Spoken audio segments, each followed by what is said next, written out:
So why did you choose, why not? Why didn't you just pursue boxing if you were so into that? So That's a very good question. I definitely had a very hard time initially. You know, I was at a point where every morning I'd wake up, you know, I'd be bawling my eyes out.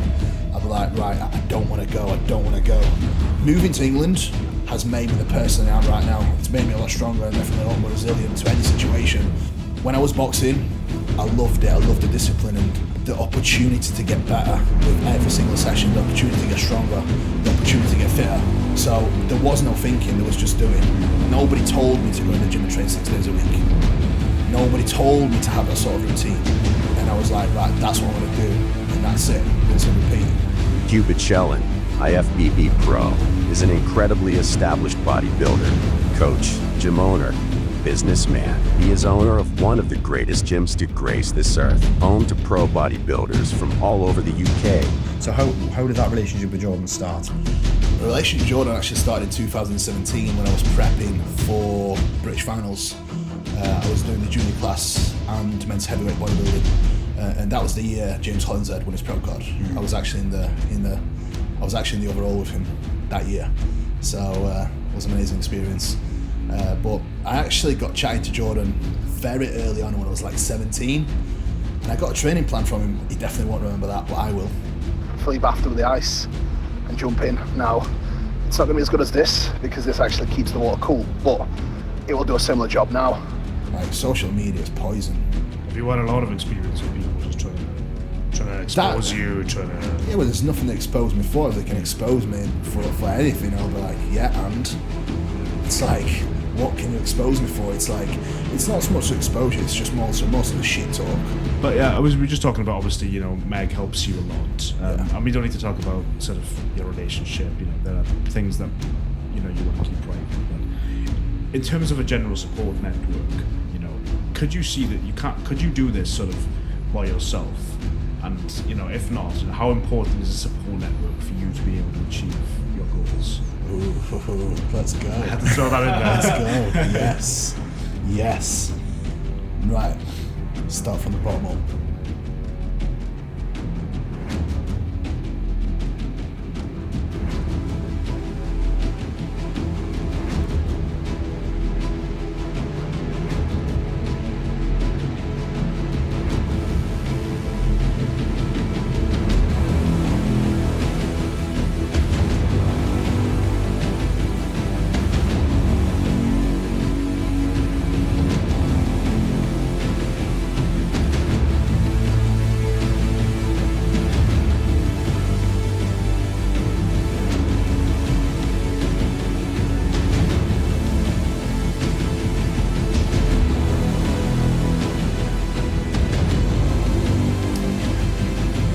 Do it?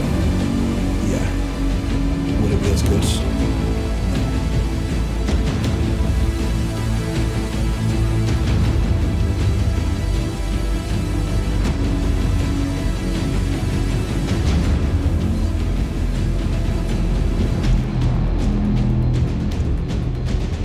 This is not a conversation you want to miss.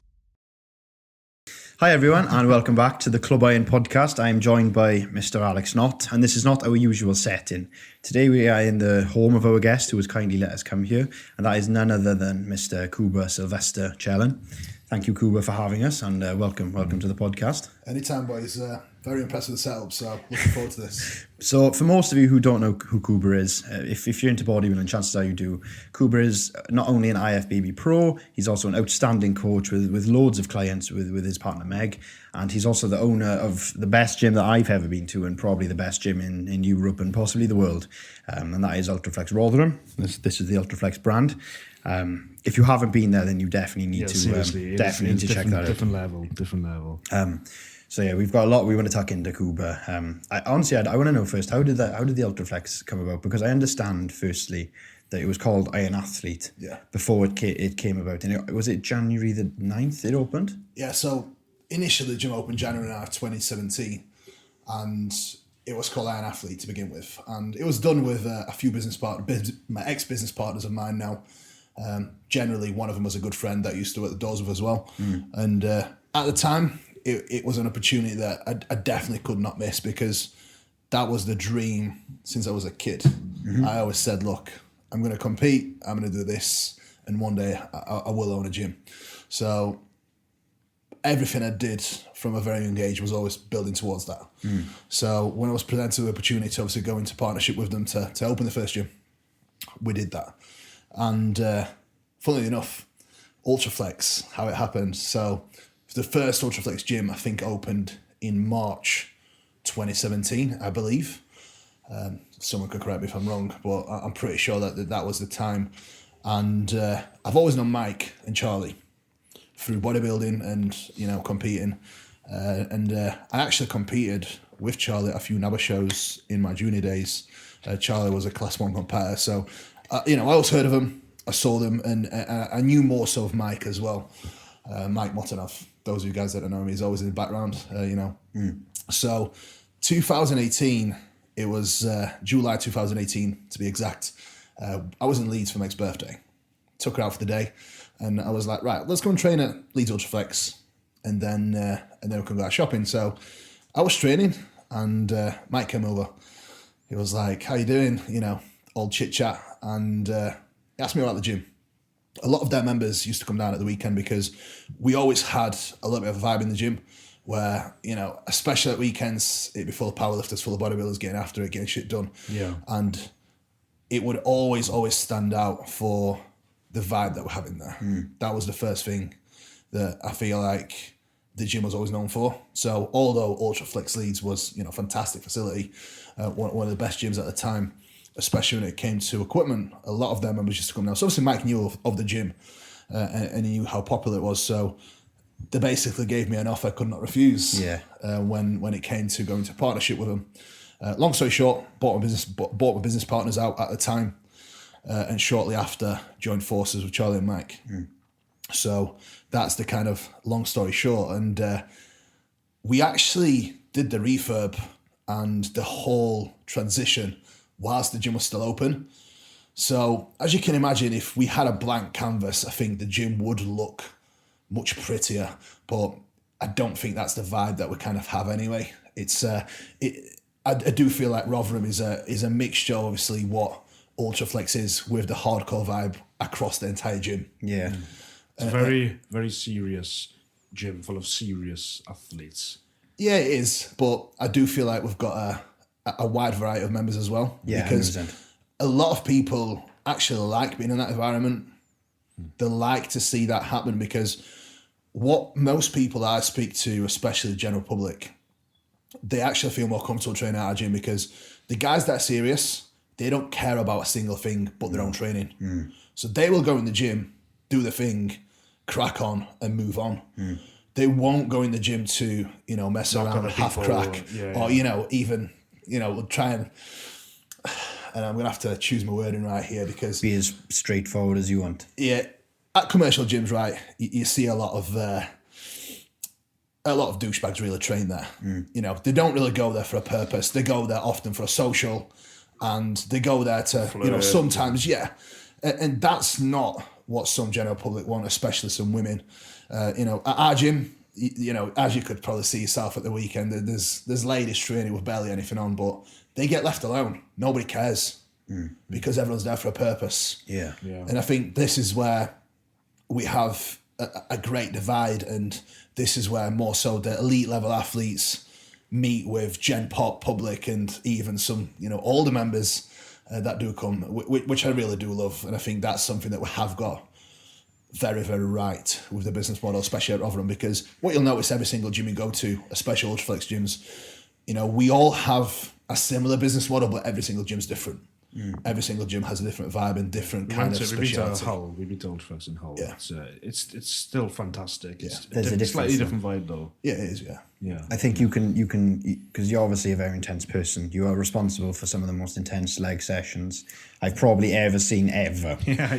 George Osborne's leg session, you know, the George Osborne leg session, the recent one you did with AJ Morris as well.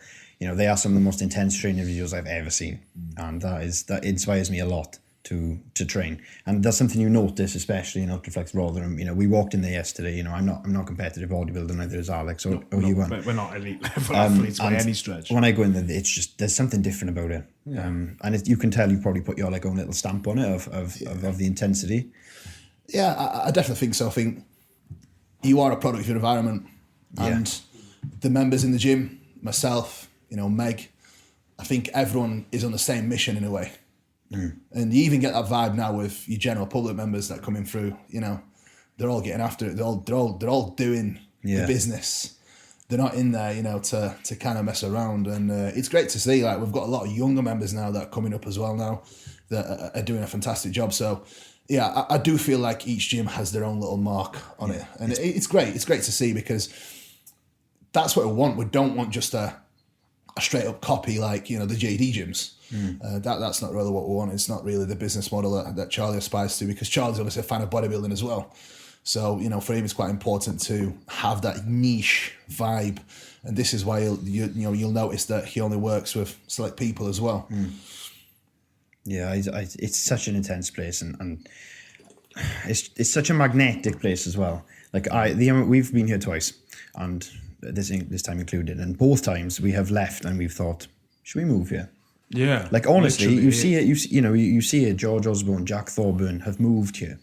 Jack is closer to home. Serious of a conversation we have had since we've been here about, look, we could maybe move into Jack's spare room. Like, we honestly, serious conversation about how can we make this work for the gym and for the people that go to the gym. It's insane how a gym can have that effect. It's changed my mindset as well, going to Ultraflex Rotherham. When I go home, I feel like instantly inspired. Yeah, empowered to get after achieve greatness. Get after it, and my actions reflect this as well. I go home and I'm like just trying to smash all the work that I have to.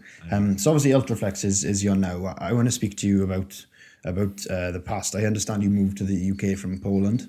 I think, how old were you? Was it 13? I was 11. 11 years old. Yeah. I know someone who did the same, and they came here into the UK. They couldn't speak any English. I'm assuming that was the case for yourself. Yeah, I couldn't speak a word. Yeah, they couldn't speak any English. Their parents couldn't speak any English at all. Still can't. And that they were telling me about how hard it was for them to sort of integrate into Britain. Was that a large challenge for yourself? So that's a bit of a loaded question. Yeah, it's a good one. I think there's moments in life that almost mold you into a person that you're always going to be. And I definitely feel like a massive part of that was the struggle. And I wouldn't even say the struggle, because, in comparison to other people, it really wasn't a struggle. It was just a hard time, which, hard times create better people. And I think that's exactly what happened with myself. I was 11 years old. I had no friends. Mum and Dad couldn't speak a word of English, so I didn't have much support from them. They were both working, 12-hour shifts. So from a very young age, I only had myself to rely upon.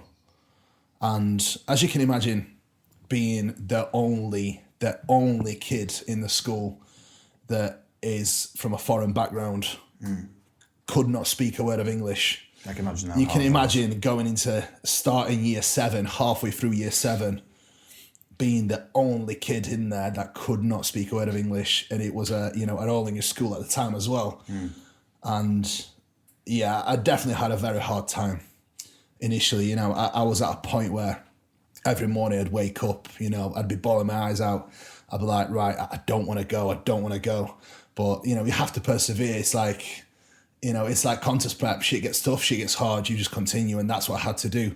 But because I spent so much time around English people, and I did not speak Polish all day apart from the time when I was at home before I left to school. And then at home again when I came back from school, 4 or 5 o'clock. And even then, I'd be watching English TV because my mum and dad would not get home from work till 6 p.m. So because I was forced to literally soak English up so much, I had no choice but to learn. So after 3 months, I could get by. After 6 months, I was pretty good. After a year, I was pretty fluent. Yeah. After 2 years... That is impressive, though. I mean, English is not an easy language to learn from scratch. You would have thought that it would take a good few years before you were coherent in actually proper English. You could just roll off the tongue sort of English. it's not easy, but when you're put in a situation where you've got no option, Yeah, I suppose. and you are spending 5 days a week, 6 days a week, just around English people speaking English language, trying to teach you, you're at school all the time, and I will give them props.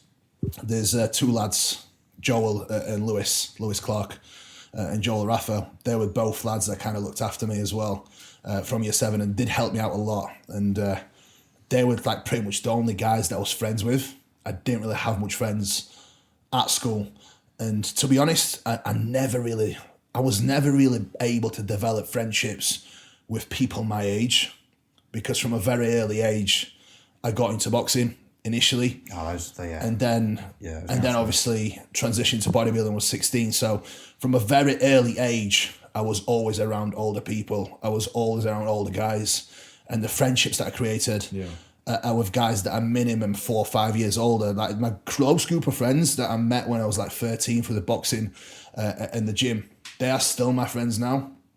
And they're all, 5, 6 years plus older than me. So I think that has played a massive role with how I am and how quickly I had to develop as well. Yeah. And I think moving to England and going through the process has made me the person I am right now. It's made me a lot stronger and definitely a lot more resilient to any situation. And I'm definitely very, very thankful for that happening, because if I was to stay in Poland, I can't imagine my life being back in Poland and staying there. I really can't. I don't think I would be in the same position now, anywhere near to what I am right now, because the challenges that I faced have definitely turned me into the person that I am right now. Even the lessons that I had from boxing days, where I was relentless. I was so consistent. I think we got like a little article somewhere in a newspaper, and even the trainer back in that day said, I was literally living in the gym, and I was. I was training 3 hours every single day, 6 days a week, 7 days a week if gym was open. So I think from a young age, I was always driven towards what I wanted. Do you think that challenge brought this out of you? The whole attitude you have towards the success and the discipline you have? I know you're a big fan of Discipline Equals Freedom, the book by Jocko Willink. Yeah, absolutely. I also have that book, and I've given it to Alex to read, and I think it's an incredible book. So do you think those challenges have brought forward this sort of discipline that you faced in your early life? I would say so, yeah. I would say so. And then I think the discipline really came from really needing to do what I need to do at school and then boxing at the same time. I think that is where I really developed true discipline through boxing, because every single day looked the same. I would wake up, I would go to school, well, at a certain time. I would wake up, I would go to school, get back home from school, eat, straight boxing, 3 hours a night. I'd be back home 7:30 at night, 8:30, bedtime. Same again, rinse and repeat every single day. And that was from the age of 11 up until pretty much touching the age of 16. That's how my day looked every single day, non-stop, and I loved it. And that was the forefront of your thinking then, was it? Just wanting this routine and to succeed in all the challenges but school? Because I remember on a recent podcast you said that the only concern your teachers knew that you had was what you can eat, when you can eat, and when you can train. Yeah, absolutely. I never cared about anything else. So no education. You didn't like the school. No, I hated it. Last year of school, basically the teachers got to the point where they literally said to me, look, you can just go on an early study leave, and that's that. So I was like, great, because I wasn't really turning in. My dad would be, dropping me off halfway to school, and I'd be going in gym and training with the gym owner. I won't be going to school, because I even got to a point where, like, if I'm not interested in something, I'm never going to put the effort in, and I'm never really going to be invested in it. And this is why I've been able to do relatively well with bodybuilding, because if I have a passion for something, I'm all in. I'm going to be invested into it with everything I have. Yeah. And I could never develop that even at an early age. And teachers was fighting a losing battle. So from a very early age, I kind of had that mentality. And it's like, referring back to the question is like, was it just a thought process? There was no thinking at that time. When I was boxing, I loved it. I loved the discipline. And it almost was like the opportunity to get better with every single session, the opportunity to get stronger, the opportunity to get fitter. So there was no thinking, there was just doing. Nobody told me to go in the gym and train 6 days a week. Nobody told me to have that sort of routine.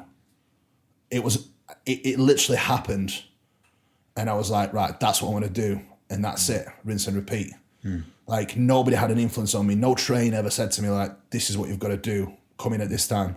It was all off my own back because that's what I wanted to do. And it was always the same with bodybuilding. It was always anything that I put my mind into, it's kind of the same kind of system. So why did you choose bodybuilding then? Why didn't you just pursue boxing if you were so into that and so good at that?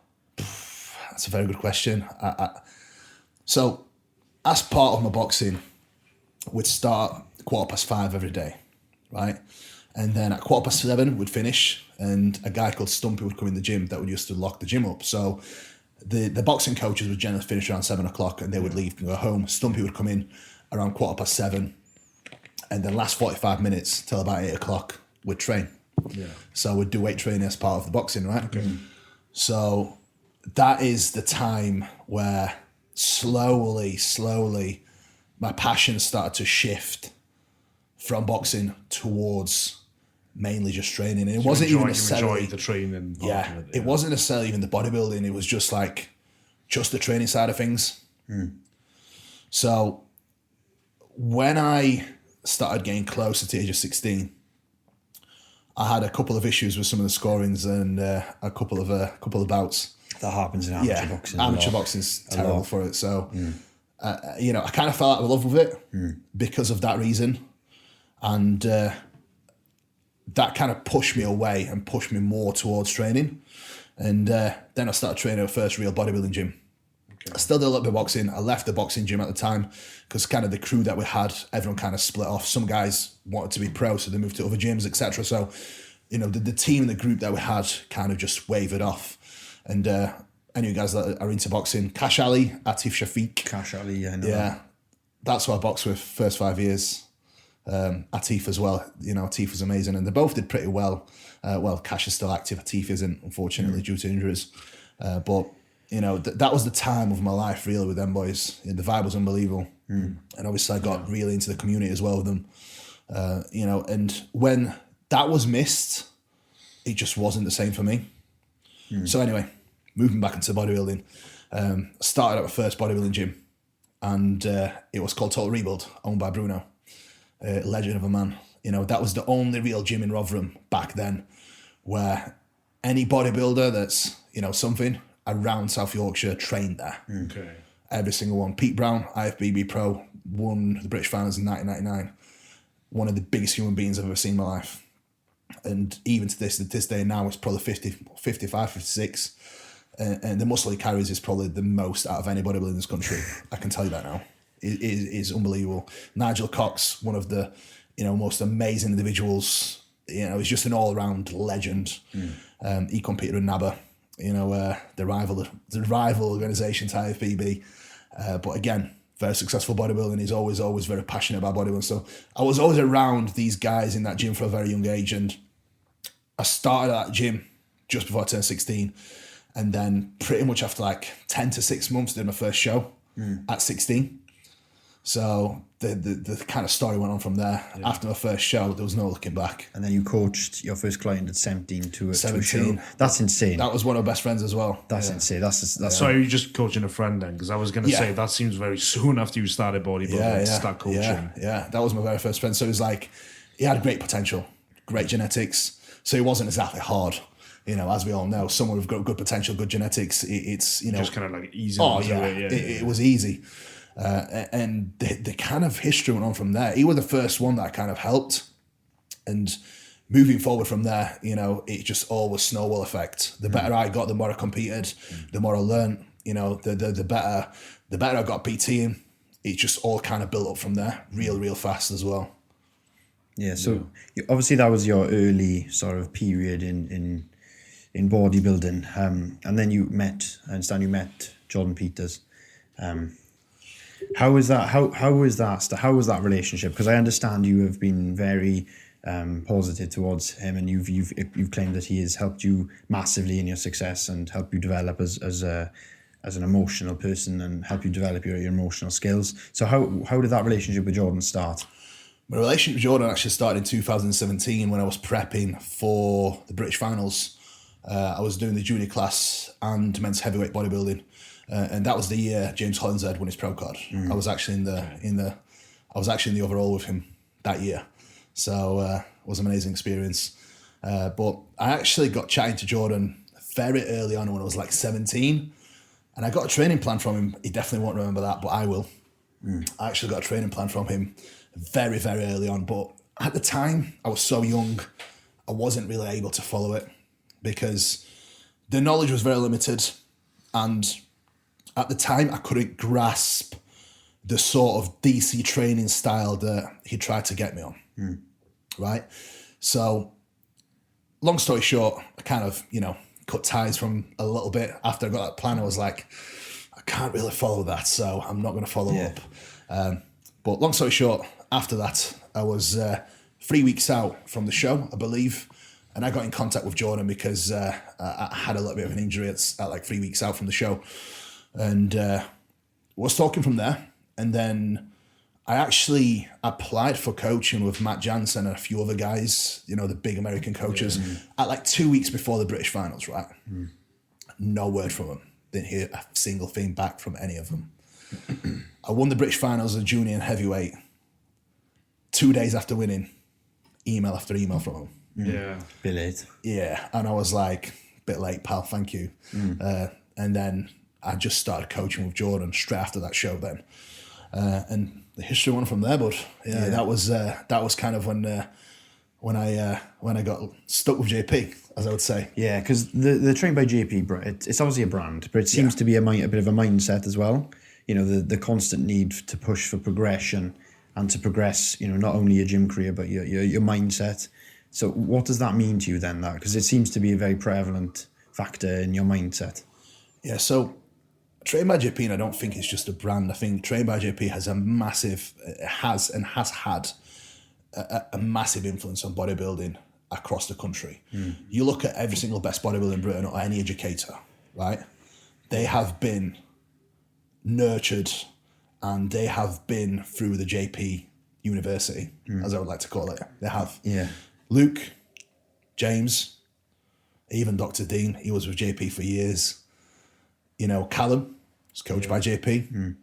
You've got all the guys that, real big guys now, the real top in education.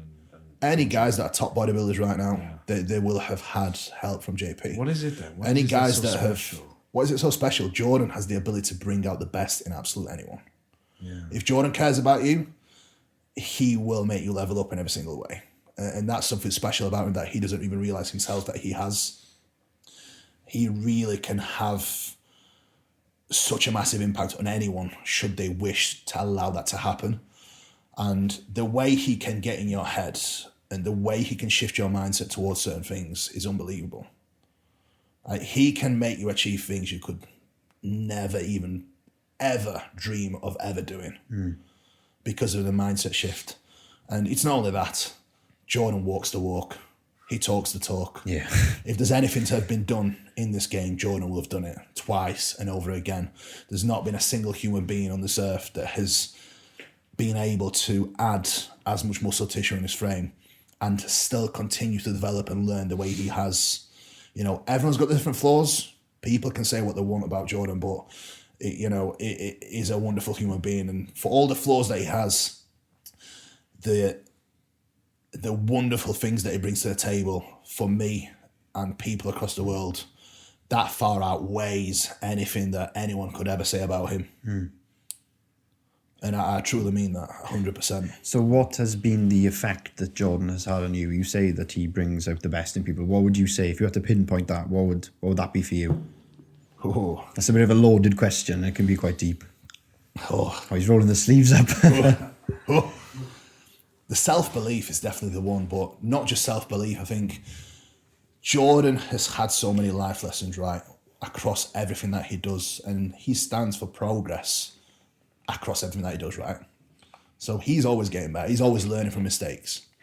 Now, when you are in touch and you can almost lean onto a person that is so obsessed with learning and getting better, there's very little you can get wrong.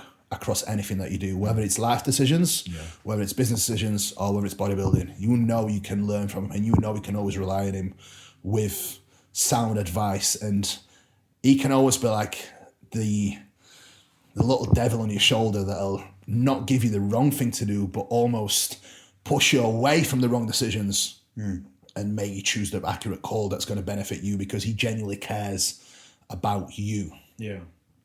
Right? It's the same with, what he's done with James. He cares about James deeply and truly. He cared about Luke. He cared about every single person that I would say did not appreciate the help and support that they got from him. And it never mattered to him, ever. He still continues to do the same thing. Help people out for free, and almost bend over backwards for people. But again, as always, we live in an industry that is so bitter, and it's so poisoned. People absolutely hate seeing others do well. Yeah.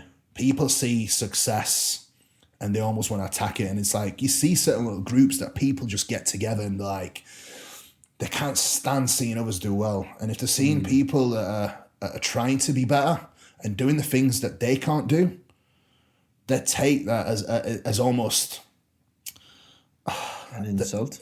Not an insult, but it's like they fear that because they know they're unable to do what you are doing. If someone fears that and they're insecure, they are going to try and pull you down. And that's exactly what's happening right now, in my opinion. Like, social media is poison. Have you had a lot of experience with people just trying to expose you, Yeah, well, there's nothing to expose me for. If they can expose me for anything, I'll be like, yeah, and? Yeah. It's like, what can you expose me for? It's like, it's not so much the exposure, it's just most of the shit talk. Yeah. Unprovoked sort of stuff. Yeah. You don't, yeah. Yeah, most of the shit talk. And it's like, directly, indirectly, there's people that have never got something good to say. And it's like, got nothing good to say. Keep quiet, man. Have those same people sort of criticised your training methods? Because I remember watching your content before, and you've now sort of become this very educated person with training. Like, I've watched a lot of your reels and taken that into my own training. And I think a lot of people are sort of criticising the whole scientific approach, because you seem very big on execution, very big on perfecting the nuances in training. And I think a lot of people sort of lean towards the old school, just throw yourself at the wall and just train. But you seem to you obviously train hard. You've mentioned that you're on a suicide mission in the gym whenever you train, but now you seem to have gone down the niche and the scientific route of that. And so it's not just a scientific route, but it's just a better route. Ultimately, why do I do this? I do this to be better. I do this to progress. I do this to progress as a bodybuilder, but also expand my knowledge and get better. Yeah. And referring back to the point, people fear what they don't understand. People fear if people don't have the understanding of what I'm talking about, or they don't have the knowledge themselves to apply that or use that with a client, right? They are going to talk shit about it, because their clients will be watching that and be like, well, why is my coach telling me to do this when I'm clearly demonstrating that it's wrong? So, I'm not there to create that sort of vibe. I'm there to try and help people for free. And to be honest, I don't need to be making these reels.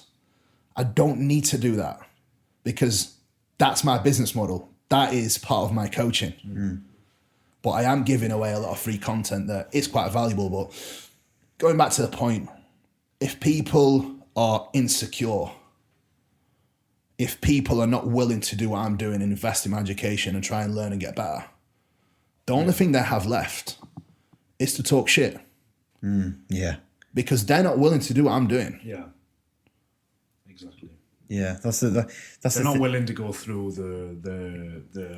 the obstacles and the hardships that are required in order to get to that level.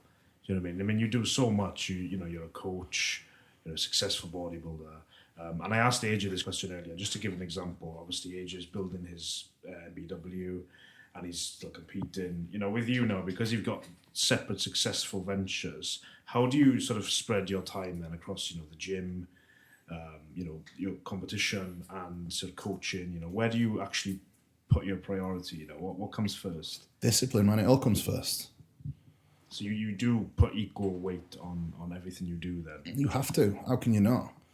And that's, without me sounding disrespectful to anyone that is really diving into bodybuilding with everything they have, but realistically, bodybuilding across the day, get up on time, go to bed on time, eat your meals on time, train on time. That's all it takes. Now, what else am I going to do all the hours of the day? I'm not the type of guy to sit on my ass and do nothing. No. I'm not the type of guy to sit there and play video games. I'm not the type of guy to sit there and just chill. I'm not that bodybuilder. I'm not that kind of guy. If I had nothing but bodybuilding, I would be a miserable man. I would be so in my own head. I would not be happy.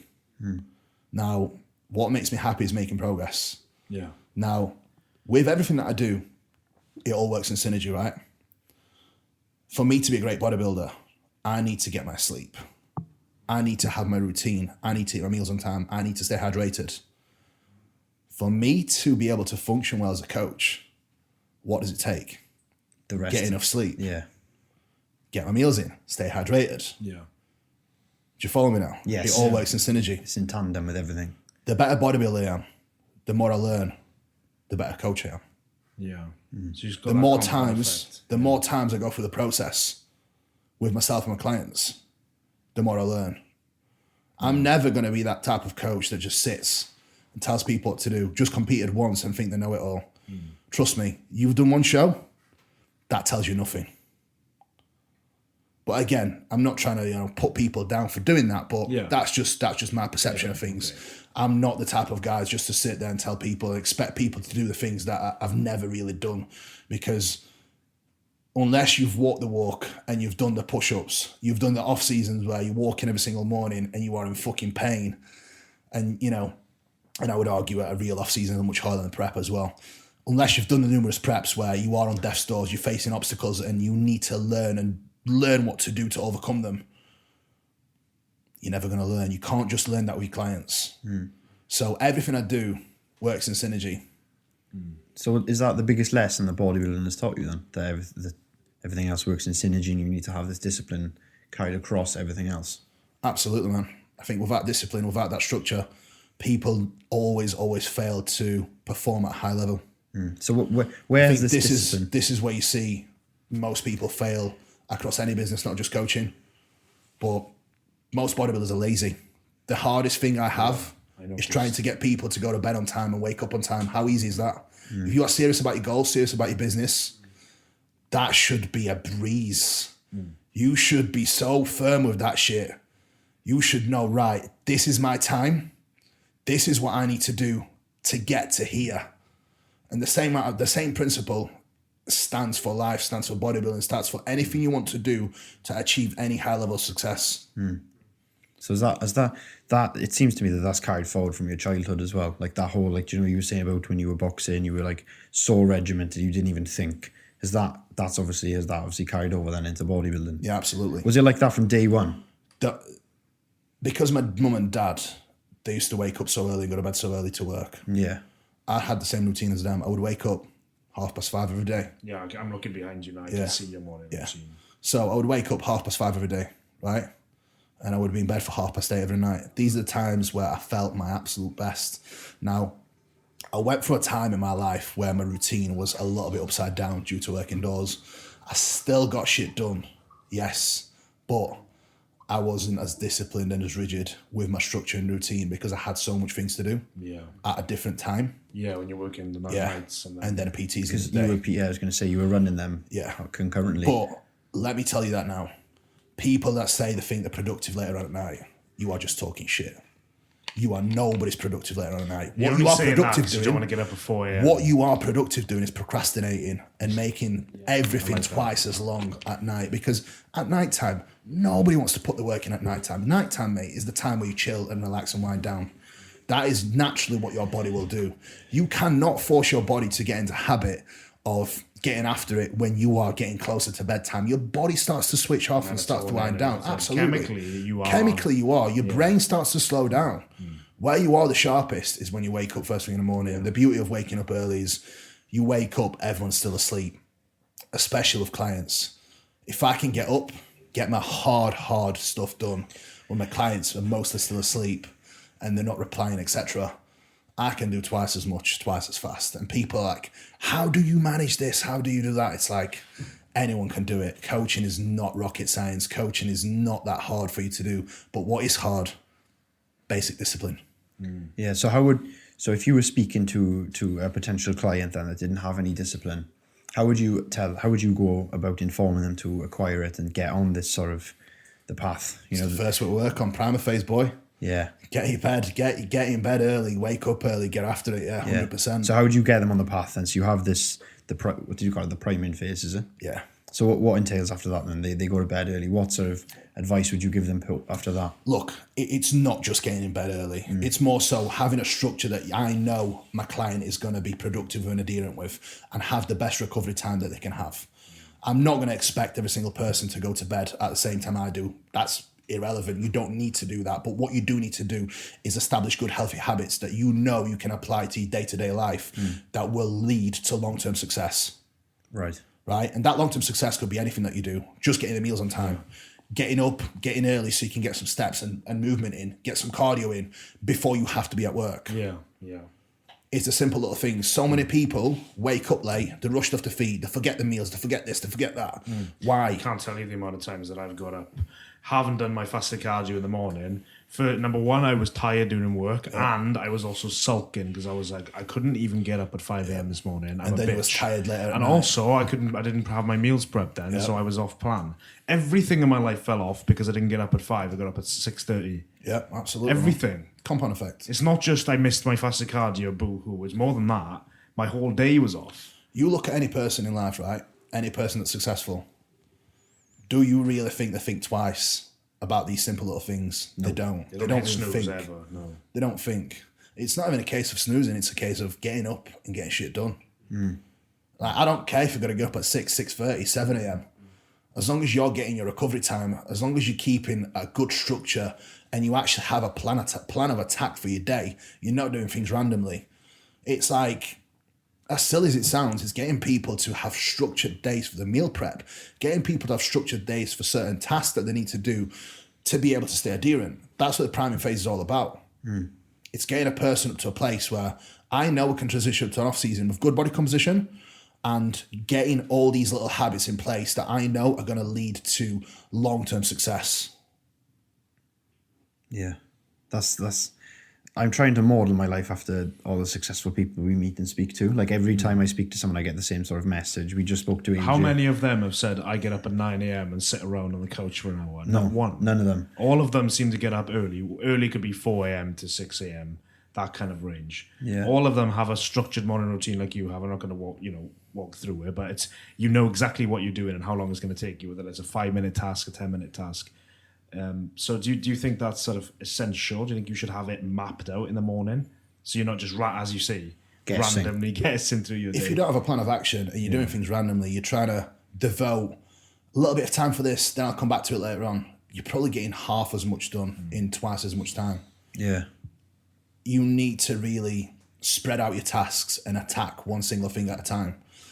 We're not people. People are not good at multitasking. Anyone that tells you, they are talking absolute rubbish. Exactly. Yeah. Exactly. Yeah, and that's the thing. See, with bodybuilding is a lot of people, give it hate. I said this with AJ, and when they see bodybuilding, they look at they just see it for the posing, the dieting, the drugs and stuff like that, and they don't actually see the beauty behind bodybuilding. They don't see the routine, the commitment, the devotion to self-improvement. And I think that carries over into your personal life as well. And I think that being a good bodybuilder also relates to being a good character and being a good person. So how has that improved your life outside the gym? Massively. I think the biggest part of what I do, it's kind of, like I said to you, it's got a compound effect, right? Me doing what I do from a bodybuilding perspective allows me to be sharper for all my other tasks, allows me to almost have a much better mindset towards building a business and towards continuously stepping forward, because you get obsessed with progression in the gym, you can actually have the same carryover effect into your life. And then if you get the same passion for that, not only keeps you much healthier to have a different passion towards something else. Because let's face it, if you just have one passion, you're relying on that one little thing continuously, right? It's never a good idea. Yeah. All your eggs are in one basket. Yeah. So don't get me wrong, you need to be all in. Yeah. But You can't. I truly believe that you need to be all in, but I truly believe that you need to have other interests that can also occupy you and can also kind of keep you sharply. Because for what I found is, if I have other passions, other interests, I actually love bodybuilding more because I'm not just relying on that single thing for a source of happiness and that source of, bit of dopamine. Yeah. Yeah, but you know what? I mean, I'm not at this point in my life. I'm not particularly interested in competitive bodybuilding, but I would never stop training hard, whether it's powerlifting or bodybuilding, because it builds this sort of. And one thing, just to relate to what you just said, I know when my life is starting to slip, when my training isn't as consistent as it once was. That's a big marker for me when my life is starting to fall off the track. Because when my training falls off, in a couple of weeks, my whole schedule is going to fall off. That's the way it always works. And I think if you focus on just going to the gym, when you say you're going to go to the gym and getting it done, eating your meals on time, like I can't see how the rest of your life won't follow in that same path then. Yeah, so right now you've got a lot of guys that are trying to bodybuild and saying like, yeah, my bodybuilding's taking a step back because I'm coaching, right? I find it quite funny, right? It's for me, when my bodybuilding is not going the way I want to, I'm not happy. When I'm not happy, I'm nowhere near as productive. For me, I need to stay sharp. For me to stay happy, I need to make sure that all my avenues are moving in the right direction. Yeah. One thing fails, one thing falls, it all falls apart. So for me, I need to make sure... It's that circuit that if one part breaks, then the whole thing falls off. Absolutely. So it's like, if you're saying that the only thing that's driving you is coaching for whatever reason, well, what is actually giving you the drive to be a good coach? If you just have that one thing. Yeah. And you're putting everything else on the back burner. So what's driving you right now, currently? Progress across anything that I do. Because I can imagine that obviously being a gym owner would be quite stressful. And I think a lot of people would probably crumble at the pressure of owning a gym. Not only owning a gym, coaching business. Maintaining the brand. Maintaining a brand, being an IFBB pro. That's some people's dreams as well. How do you sort of manage all this then? Obviously, discipline plays a part in it, but how do you stay sharp constantly? I do. So from a very, very early time, I've always been put in very, very stressful situations. So when I started working indoors, very quickly I moved up the ranks, right? So when I was 20, that's when I got my first gig as a head doorman at Maida Vale. And then very shortly after that, I actually got put into a bigger club called Crystal. So as a head doorman, you're in charge of the whole door team. You are the first port of contact for any trouble, anything that happens. People get referred to you straight away. So honestly, what I'm doing right now is a breeze from a stress standpoint. Really? Easy, light work. So what in comparison to what I have to deal with on the doors. Yeah. Because you're dealing with managers, you're dealing with just general people that are drunk, and then you're dealing with other side of people, the plastic gangsters, and generally the people that probably want to hurt you as well. So you're in a situation where your stress levels are through the roof pretty much from the time you step on that door until the time you go home. But it's a different kind of stress. It's not just the pressure from your managers. It's not just the pressure from people that are working for you. It's the pressure from external threats as well that you put under. So right now, what kind of stress do I have? Making sure that the staff do what they need to do. Making sure that I get up on time, reply to all my clients on time. Making sure that I eat my meals. Come on. So that's let's be serious now. Yeah, they're not exactly like I'm not exactly life or death situation. I'm not exactly waking up every day and I'm thinking, oh my God, what am I going to do? I'm not going to get up, get my morning walk, do and reply to my clients, eat my food, go down to the gym, see what the staff are getting up to, speak to my business partners, speak to my managers. Come on. Like, I actually like doing this. Yeah. Like, I like coaching. I like bodybuilding. I like my life. Like, everything I do, I enjoy. Yeah. So when people say, "Oh, I'm stressed, I'm doing this," if you're stressed and you don't like it, do something else. If that's how it's making you feel, don't do it. I got to a point. It's quite straightforward. Isn't It is. Yeah. Like, what is there to like? What's complicated about it? Like maintaining a brand. I don't plan my content. I have guys come and film me, and I literally just crack on. So it's not a case of me thinking that, oh, what am I going to do today to, get content, create this, do that. I don't. I book guys in, and half the time, I don't even know that the guys are booked in. Meg tells me because she books the videographers in now, because we have like 4 or 5 slots a month filming, right? So it's not a case of saying, right, how do you handle stress and pressure? Because there is no stress or pressure. Just execution And enjoyment. I like doing what I do. I'm passionate about helping people. I'm passionate about my own progress. I'm passionate about the gym. It's been a dream since I was a kid. Like, I look forward to the shit things. I look forward to the good things as well. I look forward to the challenges. I don't sway from them. Like, why would I? What is the worst thing that could happen? A client leaves? Yeah. What is the worst thing that could happen? A member of staff leaves, a member of staff does something wrong. Do you see them as blessings, the challenges? I won't say, I'm not going to sit here and be super cheesy and say it's a blessing, but Yeah. it's an opportunity. Right? Everything happens for a reason in life. It either makes you or breaks you. But again, please tell me how it is a challenge when I am living my dream. Right? I assume it's a challenge for you to go into a job that you absolutely hate and can't stand. Every day, yeah. Right? Is it a challenge for you to come and do this podcast and drive 5 hours home later on at night? No, It's not even. Do you even think about it? No. Do you even think about it? We said we do this until Well, 1 a.m. how does it make you feel? Amazing. Every moment of it. Right, It's not that's how I work. feel every day. That's Our something dream, and I'm getting goosebumps now. And we actually get like literally emotional to the point of tears when we do the easiest job in the world, but we hate it. We get so emotional. There you go. This is not our There you life. go. What the fuck? How are we going to change this? So when I hear coaches, when I hear PTs say that they're having troubles or they're feeling stressed, it's like, if you don't like it, do something else. Do you Pick know something them? that you like. Do you know them when you hear that you're like, right, you don't really care about that? Absolutely.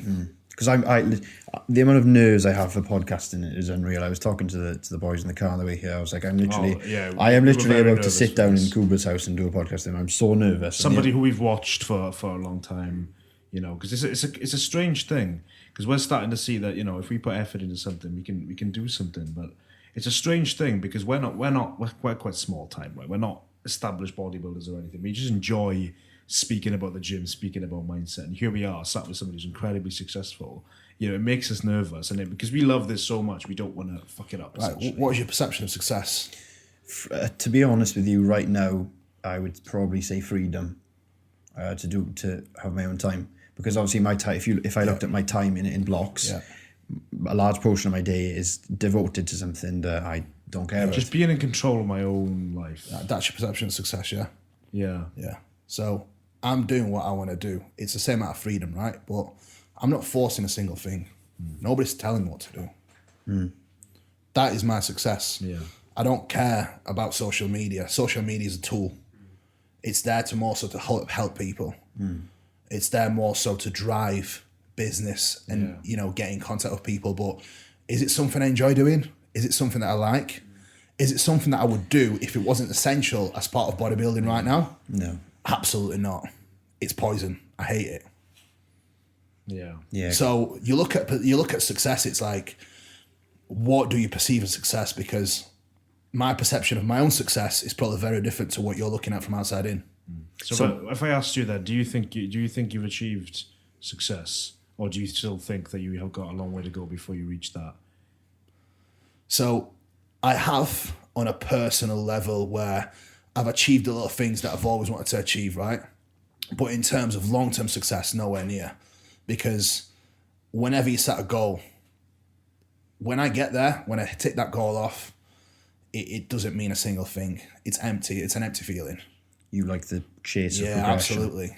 Yeah, they say that when you Absolutely. if you set yourself a goal, you achieve this. So this is what I've always wanted. Apparently, people become incredibly depressed because what they really found joy in was the journey there. I don't become depressed. I just set a higher standard, a higher bar, and that makes you work even harder. And that creates another opportunity. So how can you ever say I'm successful if your perception of success keeps moving? I don't think you ever will. I think when you do, that's when you probably find a losing battle. Like, people can say that about you, yeah, but it's like, if I was looking from outside in, am I successful? No. If I was to ever look at my idols, am I successful? No. Am I where I want to be yet? No. But you're doing what you love. Am I on the way to be where I want to be? Yes. But you just told me you're living the dream. That's got to be a certain form of success. So it is a form of success, but it's a different kind of success. Right.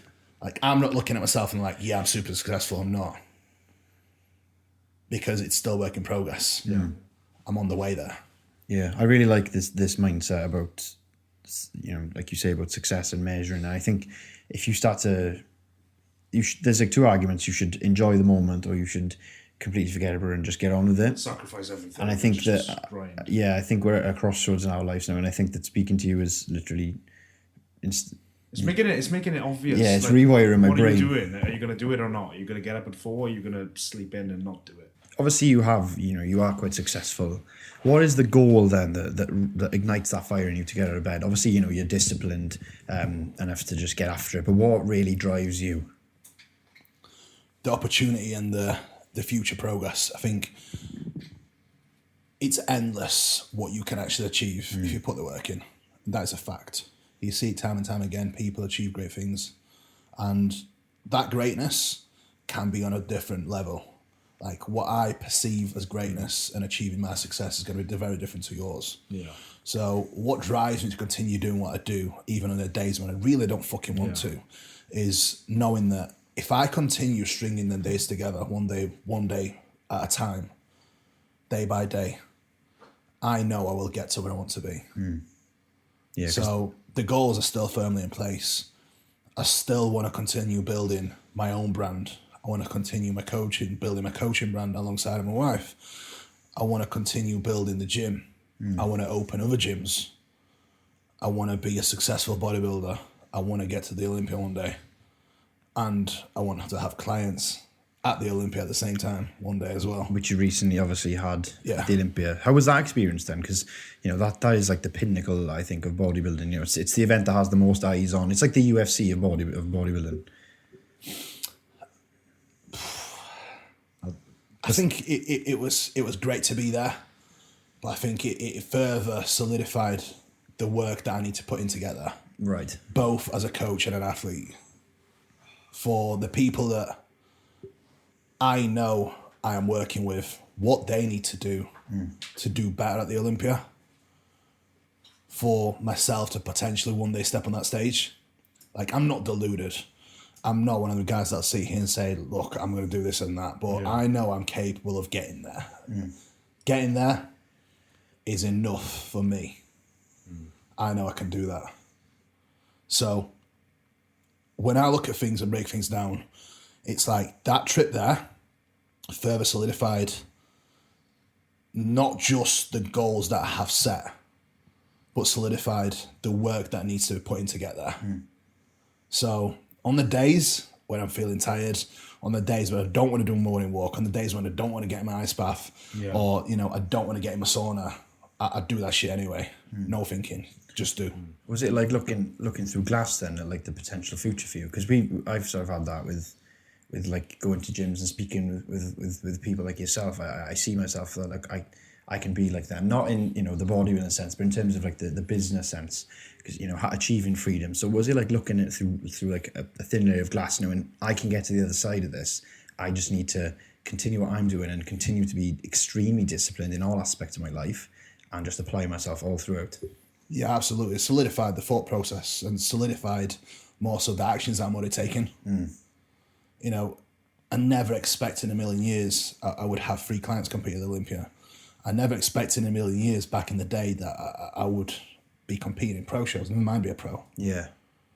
So what are the actions then that are going to take you there? Obviously the same old. There must be extra steps that you day in, day out, self-development and being a better athlete, being a better coach, further developing my knowledge. Like I always say, the more I know, the better I am at this craft, the more progress I will make, the more progress my clients will make. And funnily enough, the better I am, better my clients are, better my business is. Synergy. all works together.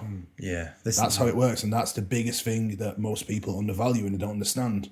It's like you're just focusing on that one little thing, but you're not realising that the things that you're missing, the things that you're putting in the back burner could benefit you for that one thing. Yeah. Yeah, it's interesting how everything works in tandem and how success obviously compounds and it leads to other success. So was that the biggest takeaway then from that trip? Because obviously, you know, there was a bit of pleasure involved in there. You know, you mentioned you were shooting guns, you were training in the Dragon's Lair. So was that the biggest? Was it more of a bit? Well, obviously it was a business trip, but what was the leisure like out there? What did you do? It was great, man, but I definitely went away for too long. Once I did the shooting, did the helicopter, you know, once I drove through Vegas, had a walk down the strip, I couldn't wait to get back home and get back to work. It's like, people always turn around to me and say, like, why don't you just go away, go on holiday, have a break, do this, do that. It's like, I enjoy what I do. I don't need a break from doing what I love. Yes. I'm not like you. I don't say that, but it's like, I almost feel like saying it's like, I'm not like you. Don't try and dictate my life and tell me what to do, because that's something that makes you happy. It doesn't make me happy. Yeah. What makes me happy is doing what I'm already doing and continuity of that. Yeah, because Alex Hormozi said that. He said the people that speak about work-life balance are just people who want to escape the hard work. You know, you need to be distracted from the work. You want balance, you get prepared for a miserable life. So you obviously you don't believe in that at all. No balance, Not just at all. full send. Not at all. Since when have you ever seen anyone truly achieve their potential and even talk about balance? Yeah. So what? So you Yeah. obviously, And again, it's that perception of balance, right? Yeah, for but me, you only need to work- for me, having balance is going out for sushi with Meg one time a week in my off season. playing darts. They talk about playing work-life darts. balance. The only reason they talk about balance because work is seen as something that's so hard and draining. You need time off. If you need time off, that suggests that it's not really a passion. It's just work for work's sake. You know, they talk about work-life balance or don't overwork yourself because work is seen as something that nobody really wants to do. That's probably why. I mean, you don't see people talking about balance because what they're doing is something they actually want to strive for. It's their passion, right? Yeah, and I've noticed that a lot in the sort of business world. You know, the small amount of time that we've been in there is people were like, you know, they're telling you, oh, you need to slow down. Why would I slow down? What benefit do I get from slowing down? And We haven't even gained momentum yet. I know, exactly. So why know would what I we mean? have a break when we're not where we want to be? And I think you probably have that mindset as well. You know, why on earth would I want to be like everyone else when I've got my own individual goals to achieve and my own individual standards to live up to? Absolutely. You know, a break from what? A break from waking up and enjoying what I do. Don't get me wrong, everyone has hard days. Everyone has days where they're a little bit rough, you know. But on the grand scheme of things, I still enjoy what I do. I don't wake up and I think, oh, not this again. Not once. Not this life that I You know, chose again. Yeah. Exactly. I wake up and I'm like, right, game time, let's go. I don't wake up thinking, ugh. You know, it's actually the opposite. So what kind of break am I needing? What am I going to do? Go away somewhere that, you know, I'm not really going to truly enjoy myself. Because again, I like the comfort of my own home. I like my gym. As much as I like Vegas, after 4 or 5 days, I could not wait to get back home. Yeah, I remember your stories. You were saying that you can't wait to get back to Ultraflex Rotherham. Yeah. So we initially booked it for 9 days because we thought we'll need all that time there. But being totally honest, I wish was going back home on that like Monday, Tuesday after the Olympia. I think that would have been perfect. Do you go on holiday often then outside of the UK or do you not like it? So the first time I ever went anywhere from the country when I moved to England was when I was 22 years old, and someone I was coaching at the time was competing in Italy. I went to that competition with them.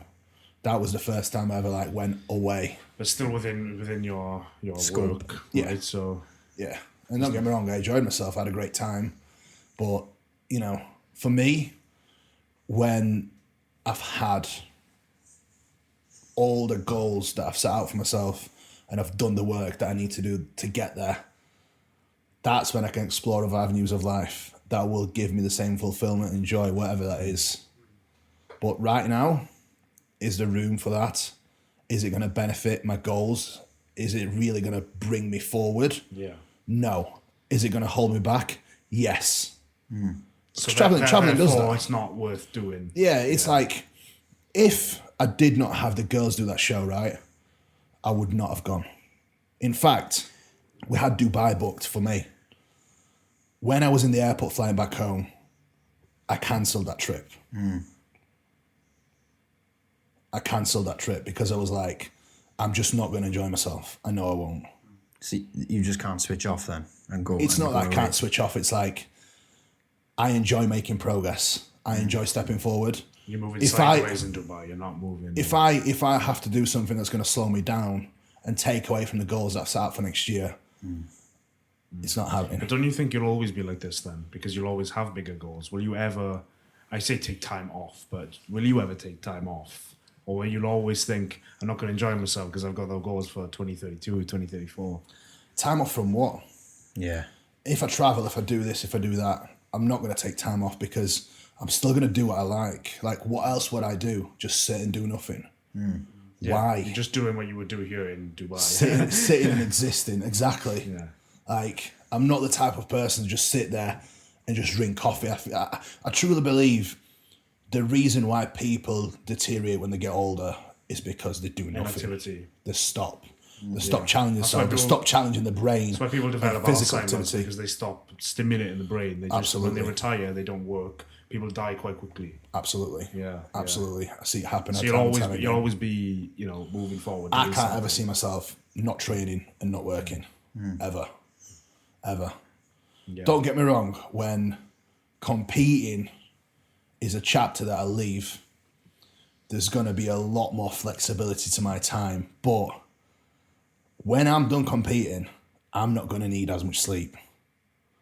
I'm going to have extra time to work off. Yeah. So the opportunity then will be even greater to do what I need to do to keep the same passion towards something that is going to be missing, because competing, when it's finished, is going to be leaving a massive void in my life. That void will need to get filled with something that challenges me in equal fashion. What would you say that would be? I know it might be a bit early for you to say, but what if you had to say that now, what would it be? I'm still going to be coaching. I know that. I enjoy it, right? And that's something I can do anytime. Yeah. And anywhere in the world. I can definitely see myself, I would say, travel the world, connect with people, and do some sort of training and seminars as well. That's definitely like a goal of mine down the line. But to get to that point, you have to earn the right to do so through your knowledge, experience, and putting the time and effort in. I'm nowhere near that yet. But I will be in 10 years, 10, 15 years. That's a fact. Yeah, absolutely. If you keep going the way you are now, 100%, and I will. Yeah. I will make that happen. So for when that time comes, I will set my life up and work towards being able to build something up that's going to fill that void. Now, secondly, just because I'm not competing, does that mean I need to stop training? No. But all it means is I'm going to be a lot lighter. I'm going to be a lot fitter. I can probably start boxing again. Bit of jiu-jitsu like Jordan. Exactly. I don't think it'd just be jiu-jitsu. I'm too obsessive just for that. If I was going to do it, I would definitely go all in, and I would do something where I can probably compete again in that division. So I would definitely have a crack at something 100%. Yeah, because I know that Jordan has recently started jiu-jitsu, and his partner Corin, she actually competed as well. Yeah, so my business partner, Charlie, he when he actually finished competing, he started jiu-jitsu. Yeah. He's got his blue belt now. So he's been pretty much doing it 4 or 5 days a week straight for 2 years now. It's because I've got a Brazilian jiu-jitsu blue belt as well, and I've competed a few times, and it's obsessive. Yeah. I can relate to your story. We know you say about Nogi. boxing. I can do both, but I prefer Nogi. Yeah, Nogi's better. Nogi is much better, and these two have recently started it as well. Yeah, I'm on my jiu-jitsu. I've taken them along, and jiu-jitsu is obsessive. It's like bodybuilding. Do you know Lloyd Cooper? I haven't heard of the name. Who is he from? He's from actually not far from here. He's like Hull area. Around thereabouts. He's a black belt. What gym is he from? You'll have to look him up. The Gripper. Lloyd Yorkshire Cooper. Gripper. Yorkshire Gripper. I've heard of him. I've heard of that. I haven't Yorkshire heard of Gripper, the yes. thing. But jiu-jitsu and bodybuilding are like never-ending journeys of self-mastery. always self-development. You can always move forward. So, like I said, when I finish competing, I am going to need something to fill that void of the discipline, of the struggle, and of constant challenge. And that's the only things really that I can see myself doing that will have that same effect. Because bodybuilding has a time limit. This is why I'm so invested into it right now, and this is why I'm so all into it, because I know I'm on a time ticking real limit. Yeah. It's not going to last forever. If it's not going to last forever, I need to do everything I can to reach my true potential. Maximize when Otherwise, I will look back on them years and I'll be like, I wish I did this. Or I wish, let's say hypothetically, if I started to slack and basically, come up with some of the excuses of why I'm not doing what I'm supposed to be doing, training, adherence, whatever it is, I know for a fact I would get to a time where I'm too old to compete, or for whatever reason I need to stop competing, and I would look back at them times and I would never be able to forgive myself for not that I didn't put that effort in and I didn't really do what I needed to do to reach my true potential. Yeah, that scares me in life sometimes. I think it's always when I go to the cinema, I don't know why, I go to the cinema and I think I'm going to be dead one day, and whether I've reached my potential or not is up to me. Yeah. No one else is in control of what I do. I can't make any excuses for anyone else.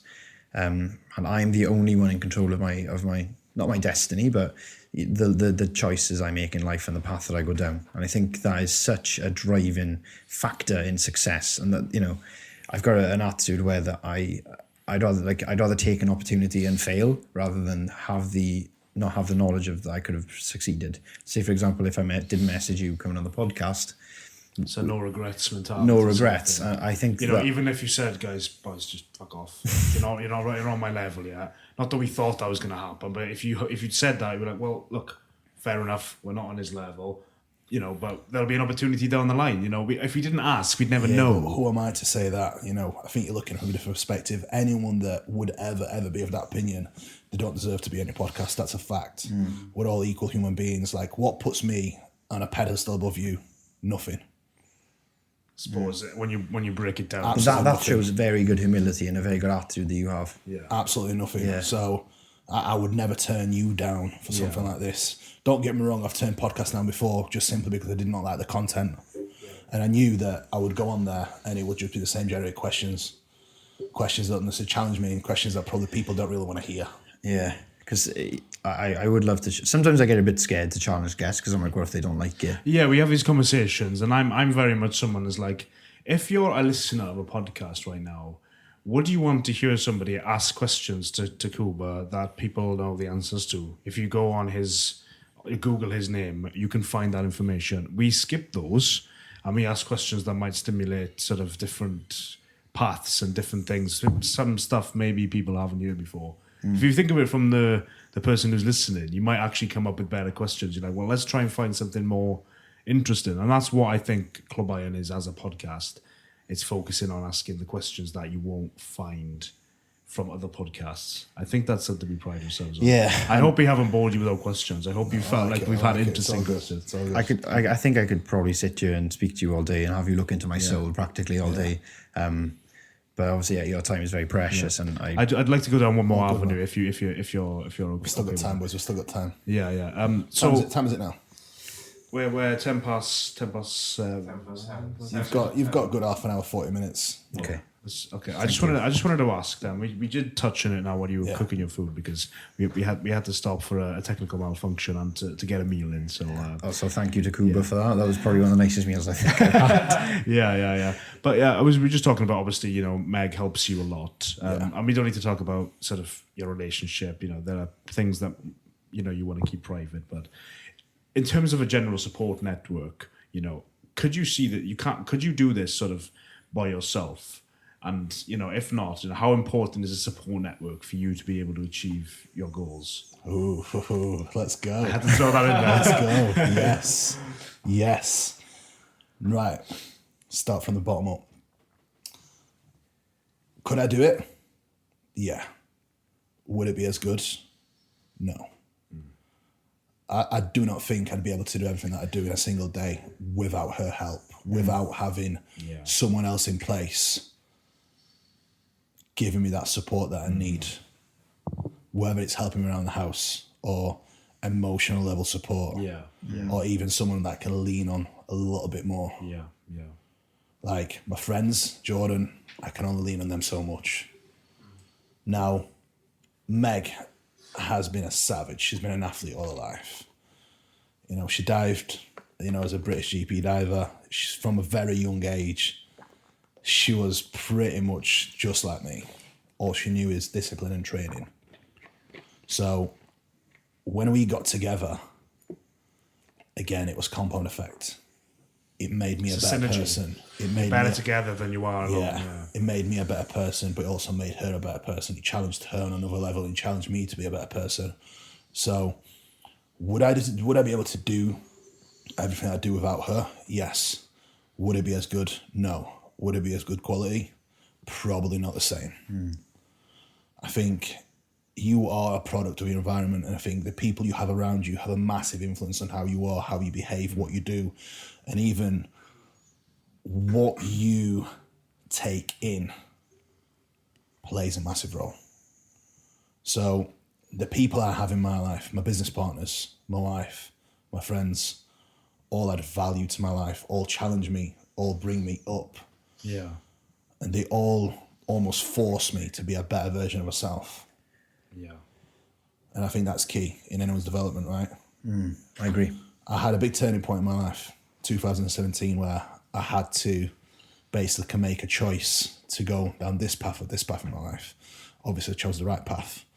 And with that choice, I had to make a lot of decisions of cutting certain people out of my life as well. Yeah. To put me on the right I path. was going to say, because you must have had friends. I mean, if you've lived sort of in this area, you will have had friends when you started to excel, they're still doing the same old thing, you know. Yeah. And how difficult was that for you? I mean, it may have been a no-brainer, but it must have been hard to do that, no? Not at all? No fault at all. Not at all. No emotion, just No. business. It's not that, but it's the people that I have around me really care about me. The people I have around me want me to be a better version of myself. The people that I had to cut out, it's the opposite. They didn't want me to achieve my potential. Did they start getting sour then, maybe, when you started to succeed? Nah, they knew. They saw it coming. They just sort of accepted it. Yeah. Yeah, because that's the thing. A lot of people want you to, if you're from the same environment as someone and you have the same, you know, advantages or disadvantages in life, they don't want you to succeed because their internal insecurity is highlighted by your success. Yeah. Yeah, Now, that's a good point. moving back onto the point with obviously Meg, my partner, right? I think the reason why we've been able to progress as much as we have across everything that we do is we don't try and drag each other down. There's no competitiveness. There's no bitterness in the relationship. I want to see her do well. She wants me to do well. Yeah. She would never, ever try and prevent me or stop me from doing certain things. If that's what I want to do, she will support me with everything that she has. Yeah. And vice versa. Yeah.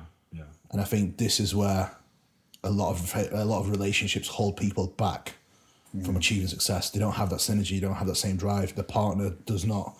It's like I live for her and I live for myself, but equally she lives for me and she lives for herself. Yeah. It's not just I live for me and you live for you. It's like we're all in. You're a team. Yeah. Yeah, it seems quite rare though, because I can imagine that was quite an interesting match, because I can't imagine, I haven't seen sort of examples of two people who meet each other with that sort of level of drive for themselves. You must have been like, this is perfect, and when you got together. Listen, there's no such thing as perfect. Yeah. It's all nurtured. It wasn't as perfect from the start. I think when we met, we was both driven. Yeah. But that drive only got bigger and stronger as we developed as people, as we developed as athletes, and as our relationship developed as well.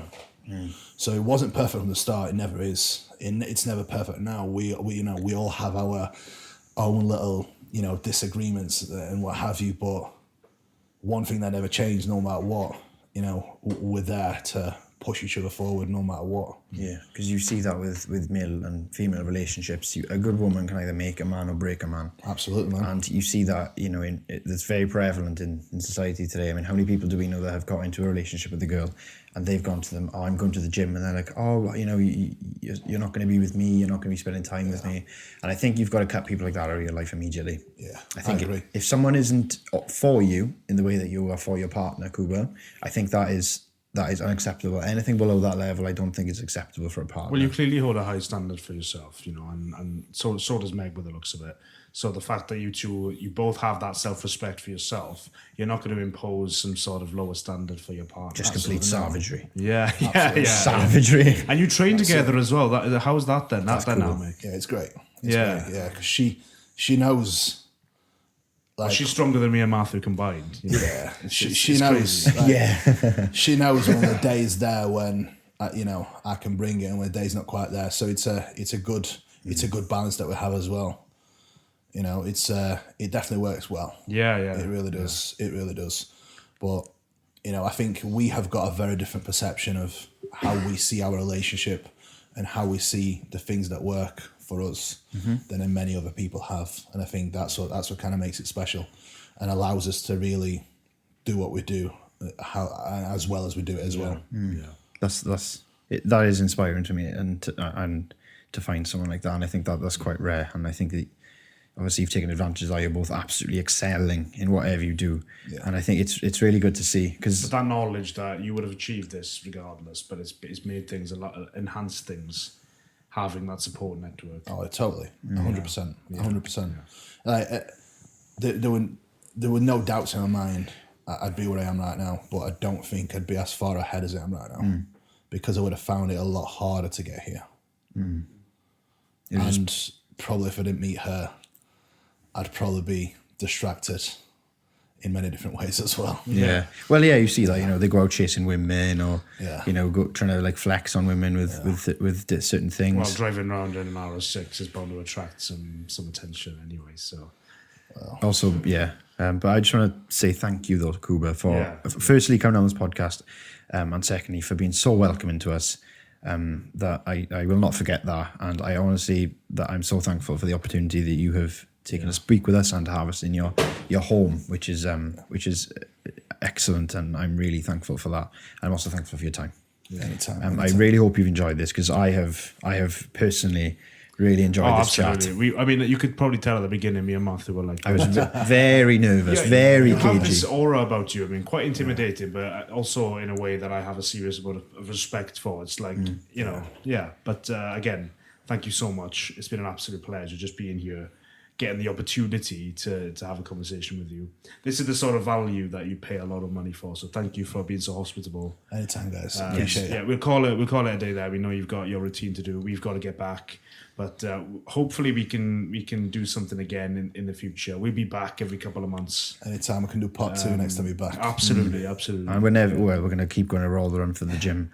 We'll end up moving across the road, I'm telling you. But Ultraflex is an amazing gym, and if you haven't been there for whatever reason, you need to go there. It'll change. It won't only change your mind, your outlook. Humble you. You'll get humbled. It'll change your outlook on things, but you'll be leaving thinking, I need to buck my ideas up, and also I need to get on it. You need to get stronger, because there's some talent in there. But anyway, I hope you've enjoyed. Thank you. Again, this is another episode with the fantastic Kuba Cielen. So, we'll see you in the next one. Thank you. Appreciate it, guys. Thank you.